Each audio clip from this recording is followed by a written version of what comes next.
300-ൽ പരം സിറ്റിംഗ് കപ്പാസിറ്റിയോടെ ഏറ്റവും ചുരുങ്ങിയ ചിലവിൽ ആഘോഷങ്ങൾ ഉത്സവമാക്കാൻ Vaiga hall near Ezhupunna Kumbalangi bridge. Contact 9645600115 9961100115. പാലിന് 80 രൂപയെങ്കിലും കർഷകന് കിട്ടണമെന്ന ആവശ്യം. പാലിന് 80 രൂപയെങ്കിലും പാൽ സൊസൈറ്റിയിൽ നിന്ന് കർഷകന് കിട്ടണമെന്ന ആവശ്യം ശക്തമാവുന്നു. 37 വർഷമായി ഡയറി ഫാം നടത്തുന്ന ക്ഷീരകർഷകനും പൊതുപ്രവർത്തനവുമായ ജോർജാണ് ഈ ആവശ്യം ഉന്നയിച്ചത്. എന്റെ പേര് ടി.പി. ജോർജ്. ഞാൻ 37 വർഷമായിട്ട് പശു വളർത്തുന്നു.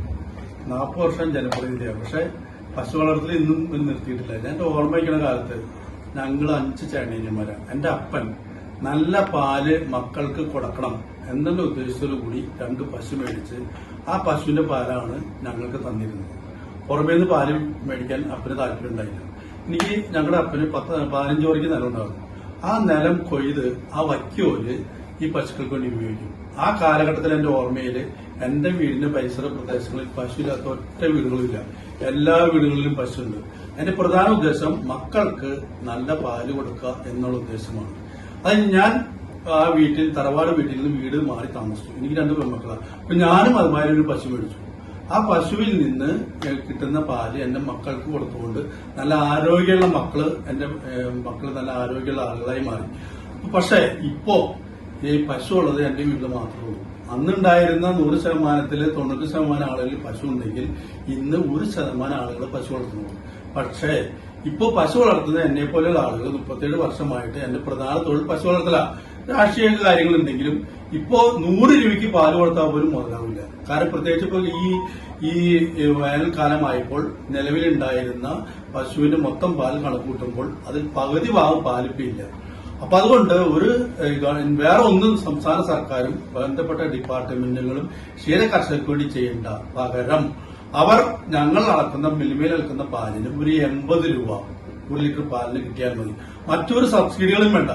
പല സബ്സിഡികളും പശു മേടിക്കുന്ന സബ്സിഡി, പിന്നെ അങ്ങനെ തുടങ്ങിയിട്ട് മിഷ്യൻ മേടിക്കുന്ന സബ്സിഡി, അങ്ങനെ ഒത്തിരി സബ്സിഡികളുണ്ട്. സബ്സിഡി ഒന്നും ഞങ്ങൾ ആഗ്രഹിക്കുന്നില്ല. ഞങ്ങൾ ഉൽപ്പാദിപ്പിക്കുന്ന പാലിന് യഥാർത്ഥമായി വില കിട്ടുക.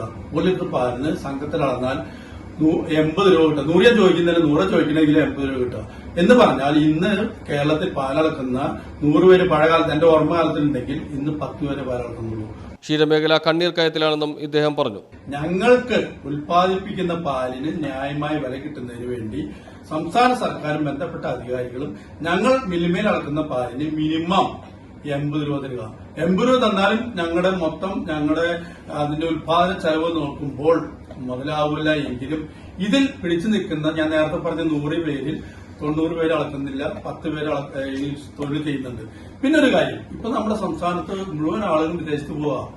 ഇപ്പോൾ മിൽമയാണെങ്കിൽ അവർക്ക് ആവശ്യമായ പാല് സംസ്ഥാനത്ത് നിന്ന് കിട്ടുന്നില്ല.